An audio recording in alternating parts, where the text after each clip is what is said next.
Hello दोस्तों, नमस्कार, वंदे मातरम। मैं गणेश स्वागत करता हूं आपके YouTube channel solution with Ganesh में। कैसे हैं दोस्तों? उम्मीद है अच्छे होंगे, शानदार होंगे, ज़बरदस्त होंगे और तैयारी भी अपनी शानदार रूप से कर रहे होंगे। दोस्तों, आज की क्लास में हम लोग जियोग्राफी के कुछ महत्वपूर्ण प्रश्न करने वाले हैं जो कि आपके एग्ज़ाम में काफ़ी इम्पोर्टेंट सिद्ध होते हैं। ठीक है, तो आज भूगोल के बारे में देखेंगे। एक मिनट साथी, कलम चेंज कर लेते हैं। और ये जो अपना भारत सीरीज चल रहा है 10 दिन 10 टॉपिक, ये आप ध्यान में रखेंगे। आज चौथी क्लास है आपकी। कौन सी क्लास है? चौथी क्लास है। और टॉप 5 क्वेश्चन इसमें हैं जो कि आपके एग्ज़ाम के लिए अति महत्वपूर्ण सिद्ध होने वाले हैं। तो दोस्तों, चलते हैं अपनी क्लास की ओर, आगाज़ करते हैं अपनी क्लास की।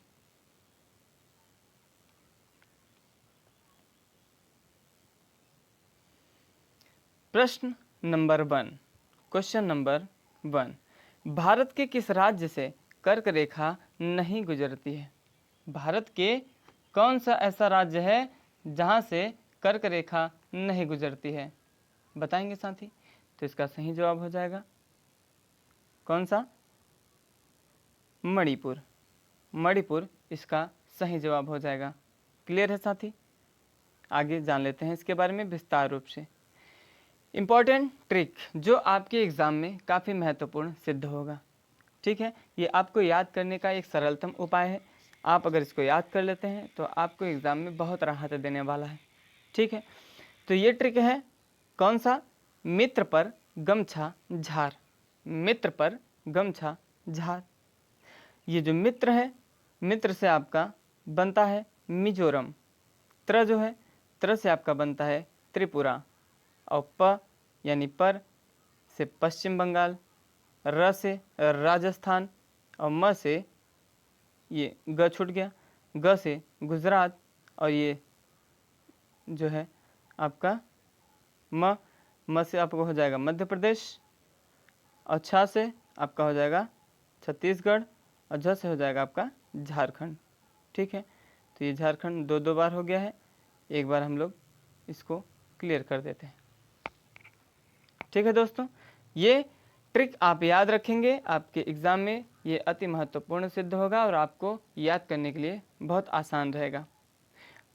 और एक बात और याद रखेंगे, ये आपका सीरियल वाइज नहीं है। ठीक है, बस आप इसको याद कर सकते हैं कि कर्क रेखा जो है भारत के 8 राज्यों से होकर गुजरती है। और वो 8 राज्य कौन कौन से हैं?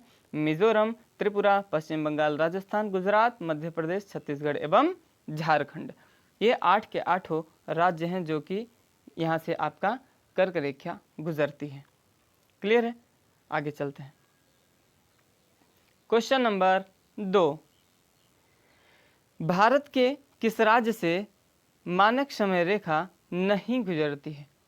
क्या पूछा है? नहीं गुजरती है। ठीक है, तो नहीं गुजरती है तो बताएंगे आप कि ऐसा कौन सा राज्य है जहाँ से आपका मानक समय रेखा नहीं गुजरती है। ठीक है, तो मानक समय रेखा जहाँ से नहीं गुजरती है, जिस राज्य से नहीं गुजरती, उसका नाम हो जाएगा आपका झारखंड। यानी ऑप्शन नंबर सी आपका सही हो जाएगा। बाकी उत्तर प्रदेश के बारे में, मध्य प्रदेश के बारे में, उड़ीसा के बारे में भी हम लोग आगे देखते हैं इम्पॉर्टेंट ट्रिक के साथ। इम्पॉर्टेंट ट्रिक, आंधी में छाता ऊपर उड़ा। आंधी में छाता ऊपर उड़ा, ये दोस्तों ये आपका ट्रिक है जो कि आप इससे राज्यों को याद कर सकते हैं जहाँ से मानक समय रेखा नहीं गुजरती है या फिर गुजरती है। आंध्र प्रदेश, मध्य प्रदेश, छत्तीसगढ़, उत्तर प्रदेश, उड़ीसा।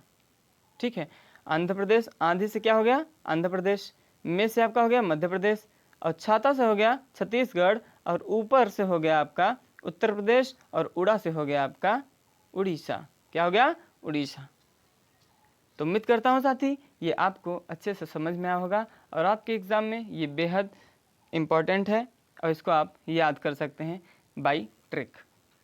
आगे चलते हैं अगले प्रश्न पर। क्वेश्चन नंबर 3, जो प्रश्न नंबर 3 है आपका, निम्नलिखित में से भारत की अंतर्राष्ट्रीय सीमा का आरोही क्रम कौन सा सही है। तो आप बताएंगे आरोही क्रम कौन सा सही है। इसमें बहुत सारे बच्चे गलत करके आते हैं, इसलिए आप इसको अच्छे से पढ़ेंगे। अंतर्राष्ट्रीय सीमा और अवरोही क्रम। अवरोही क्रम ये आपके लिए इम्पोर्टेंट है, ये आप देखेंगे तभी इसको सही कर पाएंगे। ठीक है, तो बताएंगे साथी कि ऑप्शन ए, बी, सी या फिर डी, ये चारों में से कौन सा ऑप्शन आपके लिए सही है। तो आप बताएंगे जवाब कि सर जी जो ऑप्शन नंबर डी है इसको आप लॉक कर दीजिए, यानी नेपाल, पाकिस्तान, चीन तथा बांग्लादेश, ये 4 ऐसे अंतर्राष्ट्रीय सीमा हैं जो कि भारत की सीमा पर आरोही क्रम में व्यवस्थित है। क्लियर है, याद रहेगा, बिल्कुल याद होना चाहिए। इसके बारे में भी हम लोग देखते हैं इम्पोर्टेंट ट्रिक। बचपन में MBA किया, ये आपका ट्रिक है याद करने का, जो आपका भारत है, आपके भारत के पड़ोसी देशों के बारे में जानकारी के लिए। तो बचपन में MBA किया, ब से आपका हो गया बांग्लादेश, च से हो गया आपका चीन, और प से हो गया आपका पाकिस्तान, न से हो गया आपका नेपाल, और मैं इसमें साइलेंट रहेगा, और फिर M से हो जाएगा आपका म्यांमार, B से हो जाएगा भूटान, और A से होगा अफगानिस्तान। अफगानिस्तान। तो 7 अपने अंतर्राष्ट्रीय सीमा को आप जान सकते हैं बाई इम्पोर्टेंट ट्रिक, बचपन में MBA किया। ठीक है, याद हो जाएगा साथी, बिल्कुल आप याद कर सकते हैं आसान भाषा में। इसलिए बहुत ज़्यादा लंबी क्लास मैंने नहीं बनाई साथी कि आप इसमें अच्छे से जानकारी अपनी कवर कर सकते हैं। क्वेश्चन नंबर 4, प्रश्न 4, शिव समुद्रम जलप्रपात किस नदी पर स्थित है। बताएंगे शिव समुद्रम जलप्रपात जो है वो कौन सी नदी पर स्थित है, बताएंगे साथी। तो शिव समुद्रम जो जलप्रपात है ये आपका कावेरी नदी पर बना हुआ है, स्थित है। ठीक है, शिव समुद्रम जलप्रपात आपका कावेरी नदी पर स्थित है। और बचा कौन सा, शरावती नदी, नर्मदा नदी एवं मांडवी नदी। तो इसके बारे में हम लोग अगले स्लाइड पर देखते हैं। इम्पोर्टेंट फैक्ट, अभी तक हम लोग इम्पोर्टेंट ट्रिक्स देखते आते थे, लेकिन अब हम लोग यहाँ से इम्पोर्टेंट फैक्ट देखेंगे।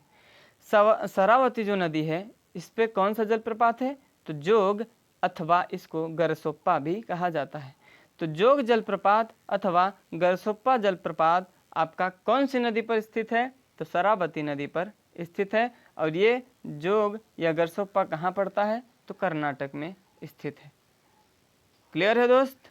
नर्मदा नदी, जो नर्मदा नदी है इस पर आपका धुआंधार जलप्रपात बना हुआ है, यानी धुआंधार जलप्रपात नर्मदा नदी पर स्थित है। मांडवी नदी, मांडवी नदी पर दूधसागर जलप्रपात स्थित है। मांडवी नदी पर दूधसागर जलप्रपात स्थित है। क्लियर है, बढ़ते हैं आगे।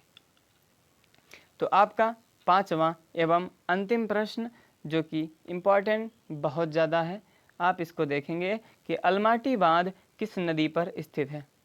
अलमाटी बांध किस नदी पर स्थित है, तो आप बताएंगे कि गुरुजी और कहीं नहीं, यह कृष्णा नदी पर स्थित है।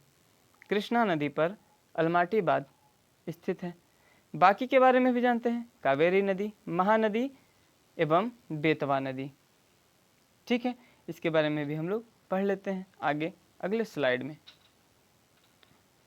इम्पॉर्टेंट फैक्ट, कावेरी नदी पर मैटूर बांध बना हुआ है। मैटूर बांध कौन सी नदी पर स्थित है, तो आप बताएंगे कि कावेरी नदी पर स्थित है। महानदी हीराकुंड बांध, महानदी पर कौन सा बांध स्थित है, तो हीराकुंड बांध स्थित है। बेतवा नदी पर माता टीला बांध, माता टीला बांध एवं हीराकुंड बांध, और लास्ट ये आपका मैटूर बांध। ये सभी के सभी आपके एग्ज़ाम की दृष्टि से बहुत ज़्यादा इम्पॉर्टेंट है, बहुत ज़्यादा महत्वपूर्ण है। तो दोस्तों इस बात को आप मत भूलिएगा। इसी के साथ आज का क्लास हम यहीं पर समाप्त करते हैं। फिर मिलते हैं कल शाम 7 बजे। जो भी साथी, जो भी भाई मेरे चैनल से अभी तक नहीं जुड़े हैं वो सॉल्यूशन विद गणेश से जुड़ जाएं अपनी तैयारी को बेहतर बनाने के लिए। ठीक है, तो आज के लिए बस इतना ही, मिलते हैं कल शाम 7 बजे। उम्मीद करता हूँ आप लोग अपनी तैयारी अच्छे ढंग से करेंगे। धन्यवाद, नमस्कार, वंदे मातरम।